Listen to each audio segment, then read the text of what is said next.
Olá pessoal, tudo bem? Aqui quem fala é o professor Balto Fernandes e hoje vamos dar seguimento à disciplina Mecânica Básica 1 e hoje vamos estudar as leis de Newton do movimento. Nossa aula é a aula 4 e esse tópico, ele está presente no capítulo 4 do livro que estamos usando como referência para a nossa disciplina, ok? Então, os tópicos que iremos estudar hoje serão, vamos falar definição de força, vamos falar força e interações, superposição de forças, vamos apresentar a primeira lei de Newton, vamos falar também sistema de referencial inercial, vamos apresentar a segunda lei de Newton, relação com massa e a relação entre força e a força-peso, na verdade, e vamos apresentar, por final, a terceira lei de Newton, ok? Bem, antes de iniciarmos a discussão dos tópicos, eu quero aqui apresentar para vocês algumas considerações iniciais muito importantes para o entendimento de alguns pontos da dinâmica, certo?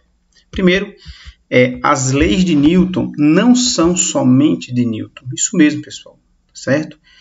Outros pensadores contribuíram para que Newton chegasse na formulação das três leis. Isso é muito importante frisar, né? Podemos citar, por exemplo, Aristóteles, Galileu, Descartes, dentre outros, ok?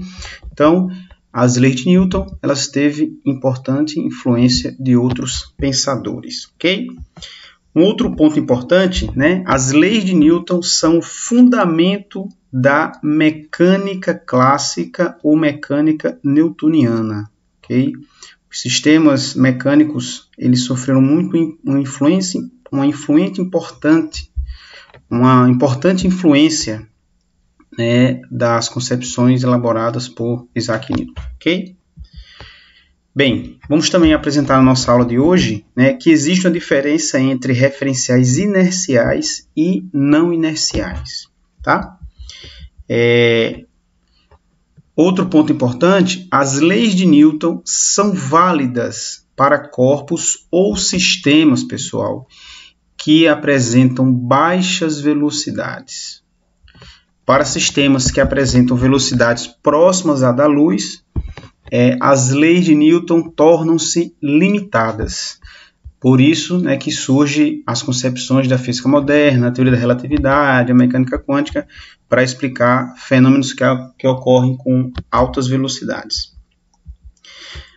Uma coisa importante, pessoal, quando estudamos cinemática, a cinemática estuda o movimento, só que ela não se preocupa com as causas que lhe deram origem. Na dinâmica, estuda também o movimento, porém, preocupando-se com as causas que deram origem a esse movimento. Então, de antemão, existe uma relação entre causa e efeito, né? No caso, a causa é a força e o efeito é o movimento. Então, a dinâmica ela tem essa preocupação, ok?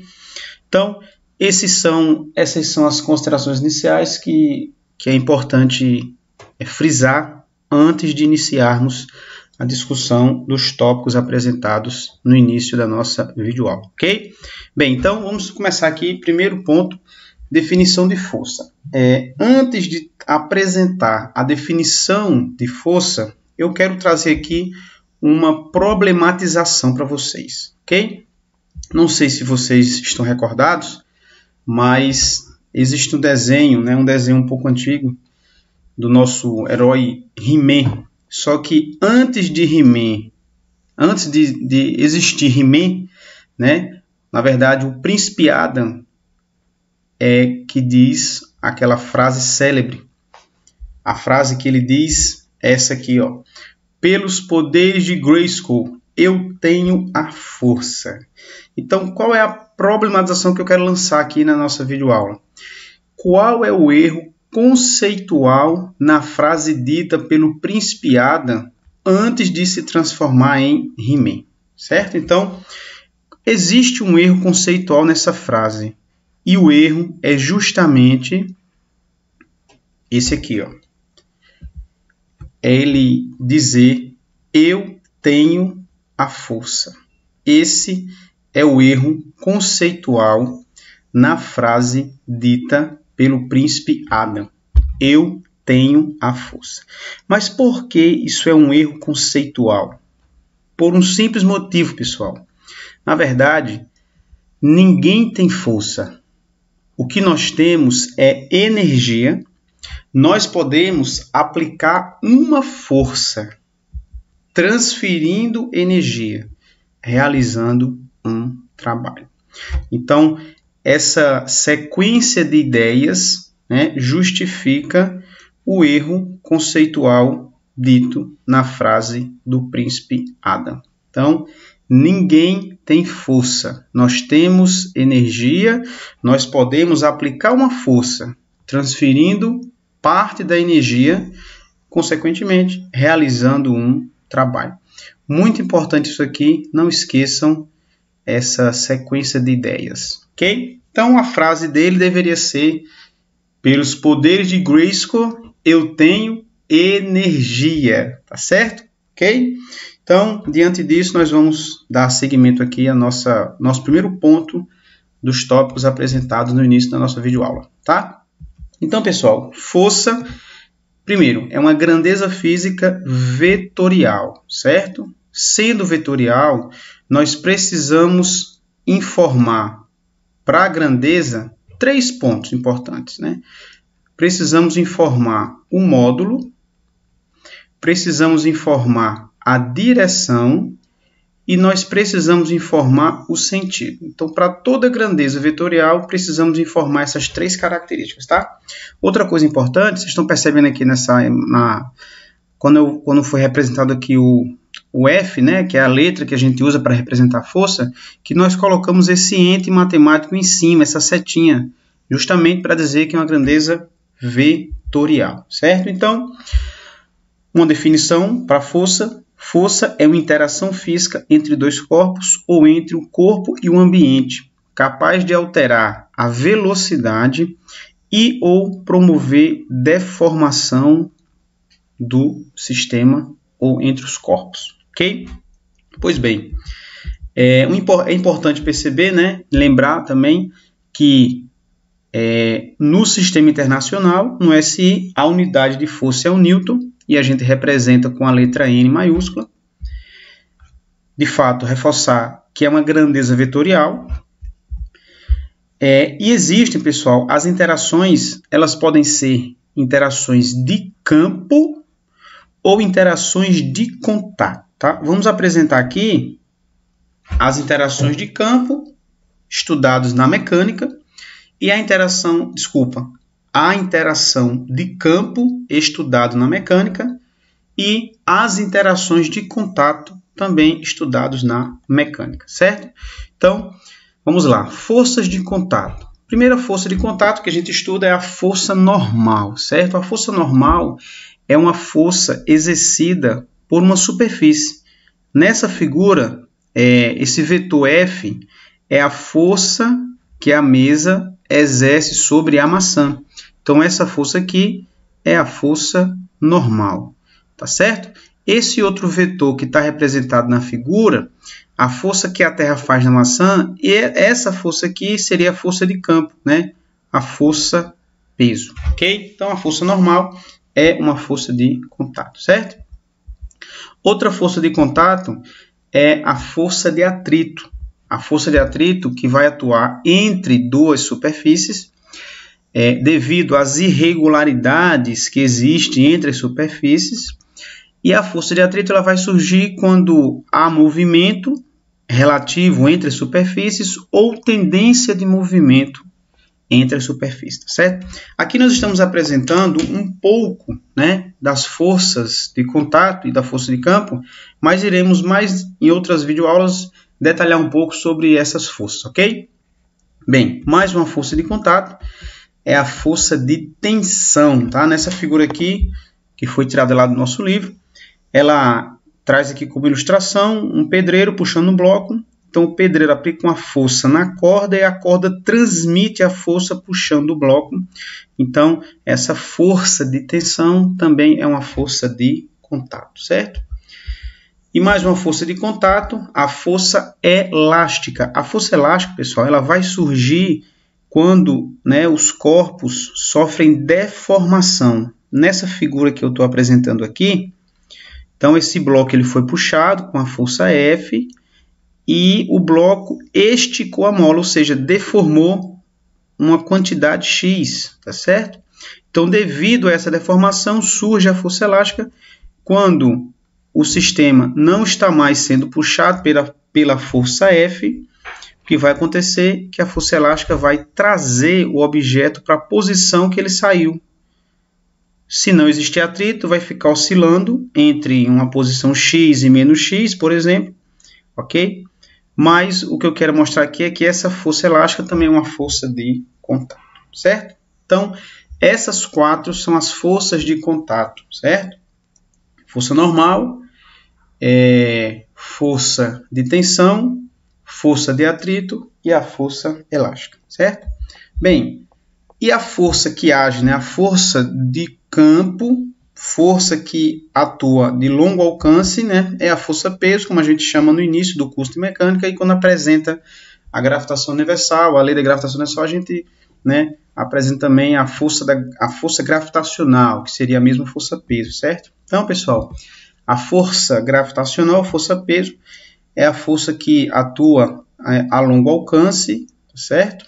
Então, por exemplo, aqui entre a Terra e a Lua vai existir uma força gravitacional e essa força gravitacional ela atua, né? Não precisa de contato para que ela atue, certo?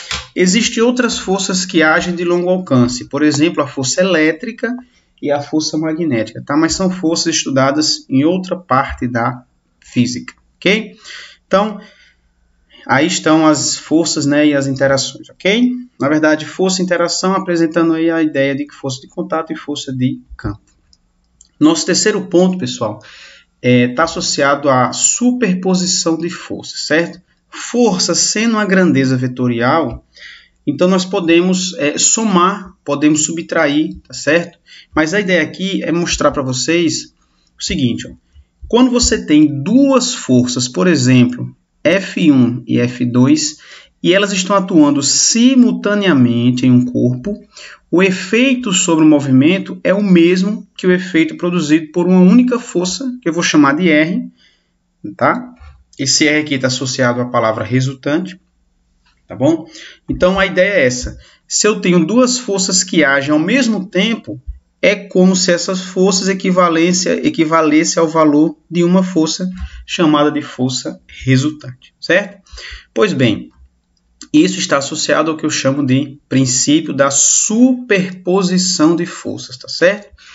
Essa superposição de forças pode apresentar um efeito que faça o objeto aumentar a velocidade, pode surtir um efeito que faça o objeto reduzir a velocidade, então pode acontecer algumas situações aqui, tá certo?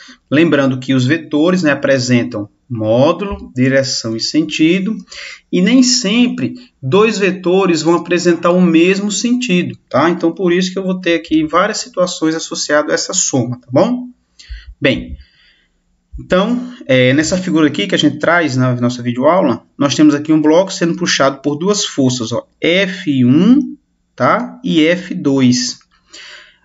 Aplicando aqui a noção de soma de vetores, né? Usando a regra do paralelogramo, a gente traça aqui essas paralelas ao vetor oposto, e no encontro dessas paralelas eu vou ter aqui o nosso vetor resultante R.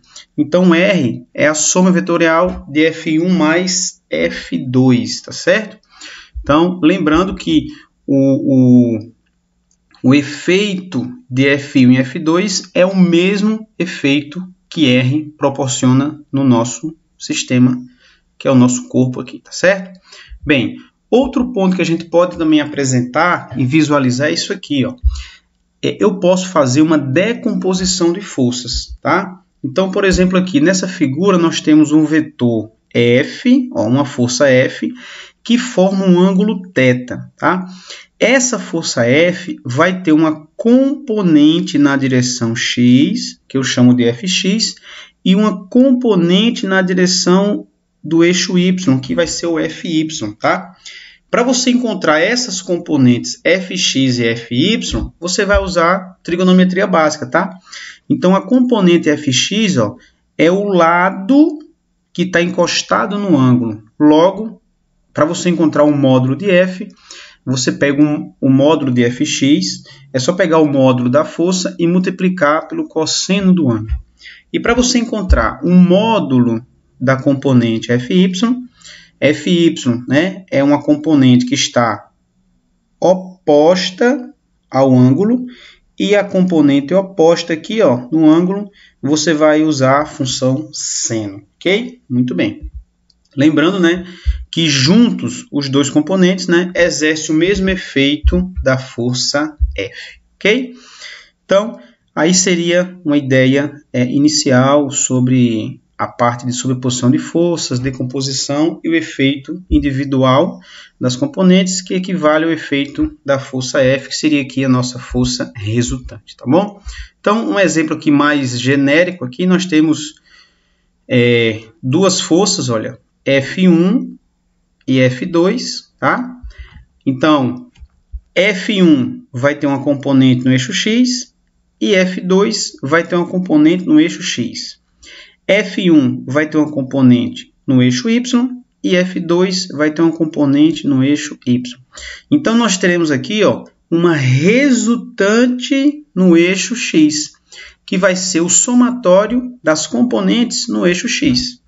E nós teremos aqui a resultante no eixo Y, que vai ser a soma das componentes no eixo Y, ok?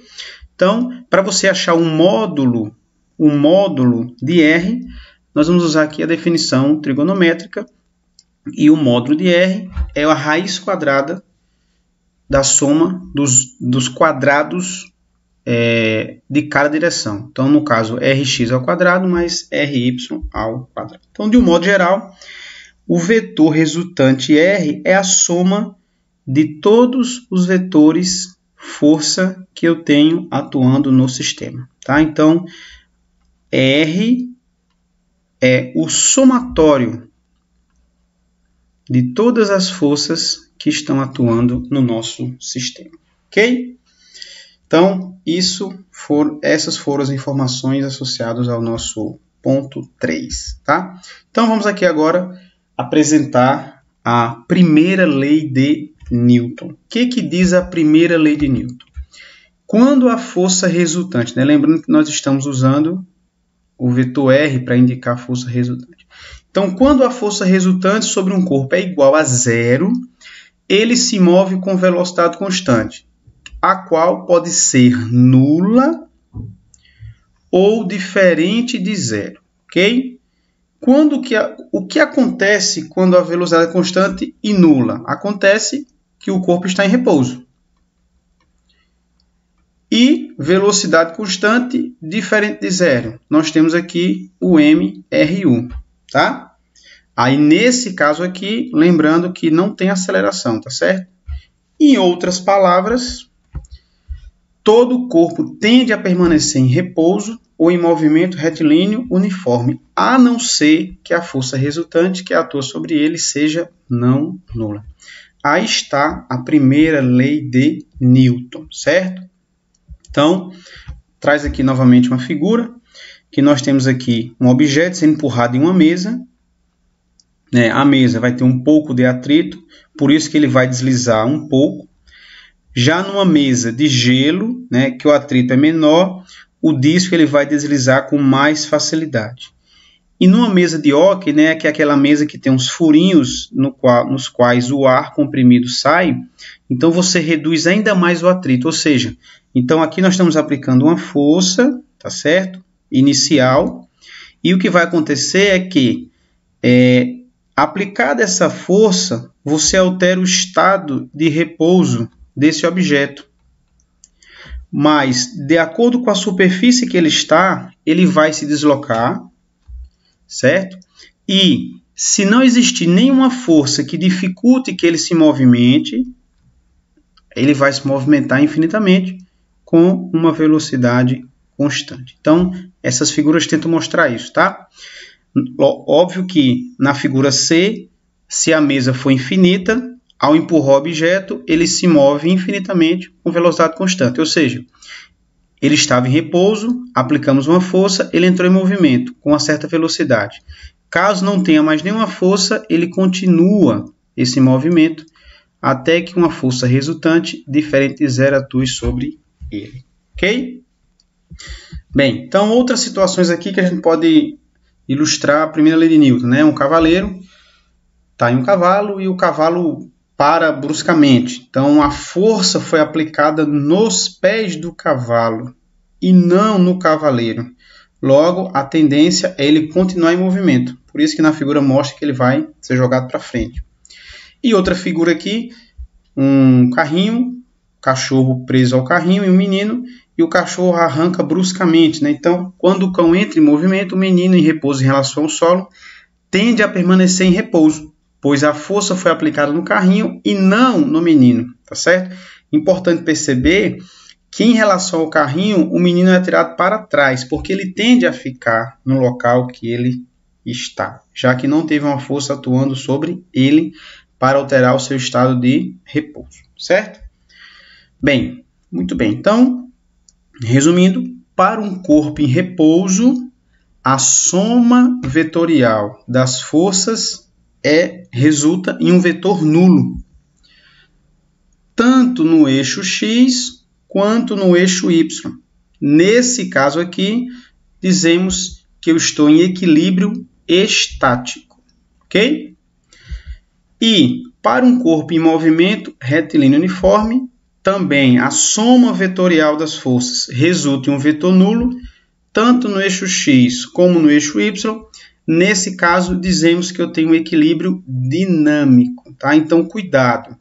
A palavra equilíbrio não quer dizer repouso. A palavra equilíbrio quer dizer que a soma vetorial das forças resulta em um vetor nulo.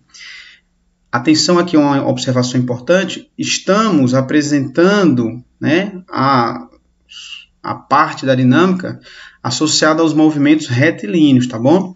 Então, esse equilíbrio aqui, tá certo? Está associado ao equilíbrio translacional, certo? Mais na frente, em outra oportunidade, vamos apresentar o equilíbrio rotacional, que nesse caso é a soma dos torques que vai ser zero, ok? Mas no momento é a soma das forças, que vai resultar no vetor nulo, que eu posso estar em repouso ou em movimento uniforme, tá bom? Bem, então, apresentando a primeira lei de Newton, nós podemos falar aqui, né, na nossa sequência, sistema de referencial inercial, certo? Bem, pessoal, vamos analisar a situação para entender a diferença entre referencial inercial e não inercial, certo? Então, observe comigo. Imagine aqui uma situação que eu tenho um ônibus, um referencial S fora do ônibus, um referencial S' dentro do ônibus e uma passageira, ok? Pois bem, então, para o referencial externo, o que ele vai dizer sobre esse evento? Vamos lá. O ônibus e todos os passageiros movem-se com a mesma velocidade em relação ao meu referencial. Então, ônibus, motorista, referencial S' e a passageira R se movem com a mesma velocidade. Então, ambos estão em movimento, certo? Muito bem. Ok. Vamos supor agora que aparece um obstáculo. Então, o que o referencial externo vai dizer? Vamos lá. Quando o ônibus colidir com o obstáculo, a força é aplicada no ônibus e não nos passageiros. Dessa forma, eles tendem a continuar em movimento. Ok? Muito bem. E se os passageiros estiverem usando o cinto de segurança? Da mesma forma que ele explicou o que acontecia sem o cinto, ele vai explicar o que acontece com o cinto. Ele vai dizer o seguinte: o cinto aplica uma força contrária ao sentido do movimento dos passageiros, logo, eles tendem a parar. Então, vejam que o referencial S, que está em repouso em relação ao solo, certo? Repouso em relação ao solo, ou está em MRU em relação ao ônibus. Então, esse referencial, tá? Esse referencial que está em repouso em relação ao solo, ou em MRU em relação ao ônibus, é um referencial inercial. Ele consegue explicar o evento usando as leis de Newton, ok? Então, esse referencial é o referencial inercial. Vamos agora analisar o referencial interno. O que o referencial interno vai nos dizer? Observe que eu já tirei aqui até o referencial de fora, certo? Na figura eu cortei ele aqui, tá bom? Então, vejam só, o que ele vai nos dizer? Acompanhe. Então, para o referencial S', olha a percepção dele. O ônibus e todos os passageiros encontram-se em repouso em relação ao meu referencial. De fato, como a distância entre eles não está variando, ambos estão em repouso. Muito bem. Então, de acordo com a lei da inércia, se eles estão em repouso, é para continuar em repouso, a não ser que uma força atue sobre ele. É assim? Beleza. Então, vamos agora inserir novamente o obstáculo, só que agora para o referencial S'. Vamos lá. Quando o ônibus colidir com o obstáculo, a força é aplicada no ônibus. Isso mesmo, a força vai ser aplicada no ônibus e não nos passageiros. Tudo bem, até aí é a mesma percepção do referencial de fora. Dessa forma, eles deveriam continuar em repouso, já que nenhuma força atuou sobre eles. Se está parado, é para continuar parado. Mas, vejam só. O que acontece aqui é o seguinte, pessoal. Todos nós já, em algum momento, passamos por isso. Dentro de um ônibus, uma pessoa do seu lado, do nada o ônibus freia, e você vê a pessoa inicialmente parada e ela é lançada para frente. Como é que você explica isso se ninguém empurrou? Não foi você que empurrou, né? Então, qual foi a força que empurrou a passageira R? Então, veja só. Como o referencial S' não consegue explicar esse fenômeno, que foi qual? A passageira estava parada, o ônibus foi parado por uma força, a força do obstáculo não atuou na passageira, mas ela se movimentou. Então, esse referencial, ele é o referencial não inercial. Ele não consegue explicar esse evento sem usar algum artifício. Ele não consegue explicar. Ele não sabe qual é a origem, natureza dessa força. Não sabe, não tem como dizer, não é a força de atrito, não é a força peso, não é a força normal, não é a força elástica, não é a tensão. Então, que força é essa, tá? Então, nesse caso, para os referenciais não inerciais, a justificativa, né, até para validar as leis de Newton, é que essa força tem uma natureza fictícia, né? A gente não sabe que força é essa que empurrou a passageira R, tá? Então, nesse caso, esse é o referencial não inercial. Observe que o referencial não inercial, ele vai estar acelerado, ok? Em relação, porque se a passageira se move em relação a ele, então houve uma variação da velocidade de ambos, um em relação ao outro. Então, ele vai estar acelerado, ok? Então, aí está a discussão e a diferença entre referencial inercial e não inercial. As leis de Newton são válidas para os referenciais inerciais, ok? Para os não inerciais, é preciso inserir no sistema uma força de natureza, de origem fictícia. Nós não sabemos que força é essa, tá? Então, vamos agora para o nosso sexto tópico da nossa videoaula. Vamos apresentar aqui a segunda lei de Newton. Certo? Bem, então, de acordo com a lei da inércia, ou primeira lei de Newton, se a soma vetorial das forças resultar em um vetor nulo, nós teremos o repouso ou o movimento retilíneo uniforme, certo? Mas, Se a soma vetorial das forças resultar em um vetor diferente de zero, aí o que vai acontecer é o seguinte, ó, que vai surgir aqui uma aceleração. Eu vou ter uma mudança na velocidade do corpo, tá? Então, nesses sistemas que a soma das forças resultantes não é zero, aí para esses sistemas aqui, vamos ter que usar a segunda lei de Newton, tá certo?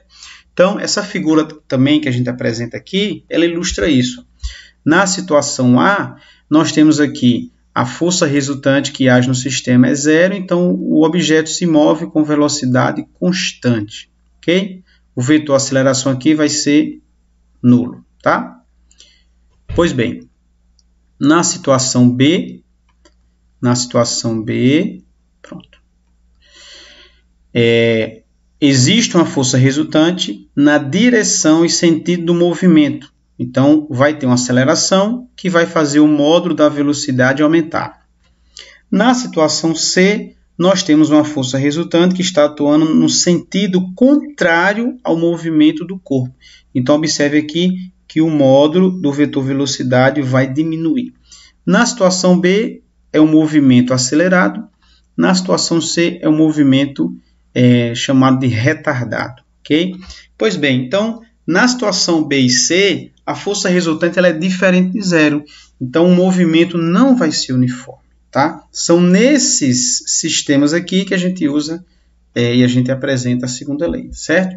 Então, a razão entre o módulo da força resultante e o módulo da aceleração é constante, independente do módulo da força resultante. Então, essa razão aqui vai resultar, pessoal, na nossa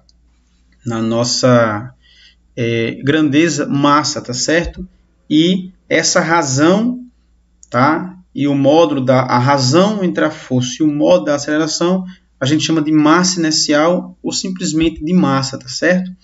Então, a forma, tá? A forma matemática da segunda lei, ela pode ser resumida da seguinte forma: quando uma força resultante externa atua sobre um corpo, ele acelera. A aceleração possui a mesma direção e o mesmo sentido da força resultante. O vetor resultante é igual ao produto da massa do corpo pelo vetor aceleração. Vocês viram isso lá na parte de operações vetoriais, né? Isso aqui, pessoal, só lembrando, é um produto vetorial, certo? Nós temos aqui uma grandeza escalar, massa escalar sempre positiva, e uma grandeza vetorial, no caso aqui a aceleração. Quando multiplicamos uma grandeza escalar sempre positiva por uma grandeza vetorial, o resultado é outra grandeza vetorial, que apresenta, como eu falei aqui, ó, mesma direção e sentido da aceleração, certo? Então, a força resultante, tá? Esse termo aqui é o resultado de um produto escalar, tá? Entre a massa e o vetor aceleração.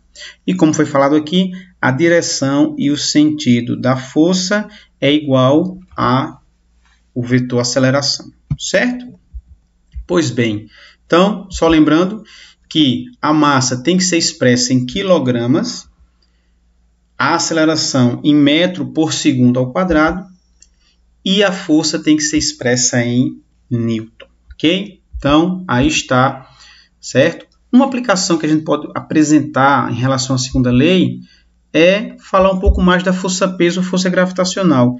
No caso aqui, então, supondo que eu tenho um sistema que está imerso no campo gravitacional da Terra, ok? Então, aplicando aqui a segunda lei de Newton, a soma vetorial das forças que estão atuando em cada corpo desse é simplesmente a força-peso, tá? Então, e a aceleração que o sistema está sujeito é a aceleração gravitacional, tá? Então, essa expressão aqui que a gente usa para calcular força-peso ou força gravitacional nada mais é do que uma extensão da segunda lei de Newton, tá? Digamos assim, em outras palavras, né? Tá certo? Então, aí está a segunda lei de Newton, certo? Para finalizar a nossa videoaula, vamos aqui para o nosso o sétimo ponto, né, que faz referência à terceira lei de Newton. Segundo a terceira lei de Newton, para toda força de ação, temos uma força de reação, pessoal. E esse par ação-reação vai apresentar mesma intensidade, vai apresentar mesma direção e sentidos opostos, ok? Então, essa é a definição da terceira lei de Newton. Essa figura deixa uma ilustração aqui. Então, o jogador aplica uma força na bola. A reação não é a bola ir para frente. A reação é a bola aplicar a mesma força no pé do atleta. Então, o que vai acontecer aqui é que esse par ação-reação é um par que tem a mesma intensidade. O efeito de cada força em cada corpo que vai depender do corpo, tá certo? Mas a força tem a mesma intensidade. E aqui, se eu traçar uma linha que representa a direção, os vetores têm a mesma direção e apresentam sentidos opostos. Aí, se você definir aqui um sentido, por exemplo, se esse for o nosso sentido, esse vetor vai estar a favor, então ele vai ser o vetor positivo. E esse aqui vai ser o negativo. Aí depende do sentido que foi adotado, tá bom? Bem, mas antes de fecharmos de fato, eu quero trazer aqui para vocês particularidades da terceira lei.